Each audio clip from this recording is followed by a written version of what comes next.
La guerra entre Rusia y Ucrania continúa y de hecho el presidente Vladimir Putin ha indicado que si un país se interpone para parar este conflicto podría generarse una tercera guerra mundial. Un analista internacional se refiere al respecto de esta situación que se vive en Ucrania y nos enlazamos directamente con mi compañera Mariana Martínez. Adelante, te escuchamos, Mariana.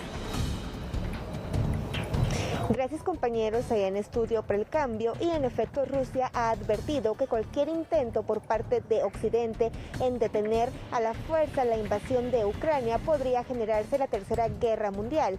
Por esa razón me encuentro con el analista Leonardo Ruiz para que nos indique si esto podría llegar a ser posible. Buenos días, Mariana, buenos días a los amigos del canal, muchas gracias por la invitación. Vamos a conversar un poquito sobre este tema que puede sonar muy álgido y muy asustado para muchos de nosotros, pero la realidad es que todos los analistas coinciden en hablar que esto es más un bla bla bla en este caso el ministro de Relaciones Exteriores, al amenazar con la amenaza nuclear, porque es lo único que les queda a ellos, lamentablemente, esta situación.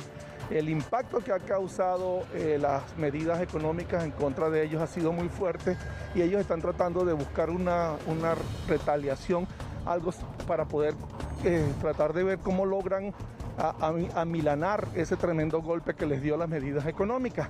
Y por esa razón entonces lanzan esa llamada amenaza nuclear o la tercera guerra mundial, que por cierto es un tema bastante extenso que se ha hecho. Fíjate tú, desde que terminó la Segunda Guerra Mundial en 1945 ya se hablaba de la Tercera Guerra Mundial y muchos hechos que han sucedido sobre de las diferentes guerras que se han hecho a nivel mundial han estado establecidas sobre ese punto de la Tercera Guerra Mundial. Pero la realidad yo pienso que es más habladera que la realidad sobre la situación que están actualmente viviendo con la guerra de Ucrania. Que fíjate tú que en esta guerra de Ucrania Putin pensaba que él iba a terminar esta guerra a lo mejor en 3 días, una semana, y no pensaba que iban a tener tanta resistencia de parte de la gente de Ucrania.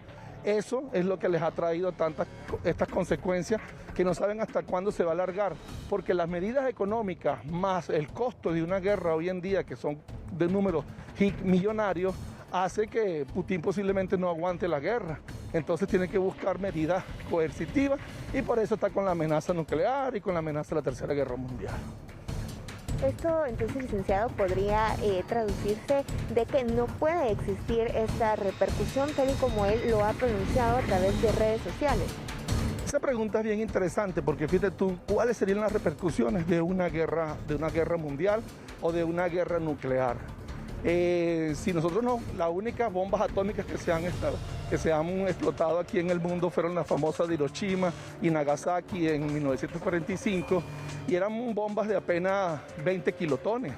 Ahora estamos hablando de ojivas nucleares de 200 kilotones, o sea, imagínate tú, estamos hablando de 10 veces más lo que se explotó en Japón en el año 1945.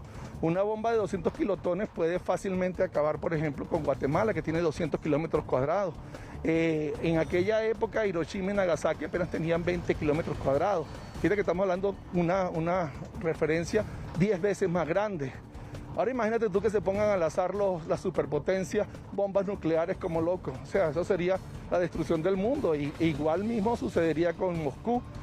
Los líderes que están ahorita promocionando todas estas cosas, con una bomba atómica se acabarían ellos. Entonces, ¿para dónde iríamos? O sea, una destrucción mundial sin ningún sentido. Es precisamente uno de los puntos que yo considero que no tiene mucho sentido, esas amenazas que parecen de niño de barrio o de bravucón de alguna mara, como dicen por ahí, para tratar de decirle, mira, nosotros tenemos fuerza. Sí, todo el mundo sabe que tienen fuerza, pero en realidad la van a usar. Ese es el punto que yo pienso que está más fuera de lugar. Y ese ha sido el análisis que nos ha compartido el licenciado Leonardo Ruiz respecto a las amenazas que ha lanzado el presidente de Rusia a nivel mundial. Esta es la información que se tiene de momento. Regreso con ustedes. Muchísimas gracias, Mariana Martínez, por la información y es una situación que no es de alarmar. Sin embargo, ya las autoridades han dicho que hay que prevenir esta situación, sobre todo cuando hay mucha información que se maneja por medio de redes sociales y es por eso que indican que lo mejor es informarse en las vías oficiales para conocer pues todo lo que está ocurriendo en territorio ucraniano y estamos hablando de los efectos que podrían presentarse en países como el nuestro, como Guatemala, donde se hablan de consecuencias a corto y mediano plazo por el tema de combustible combustible, pero también por el tema de economía. Y por supuesto aquí en TN23 le iremos dando toda la información para que usted, amigo televidente, esté al tanto. Con esta información hacemos una pausa comercial, volvemos enseguida con más noticias.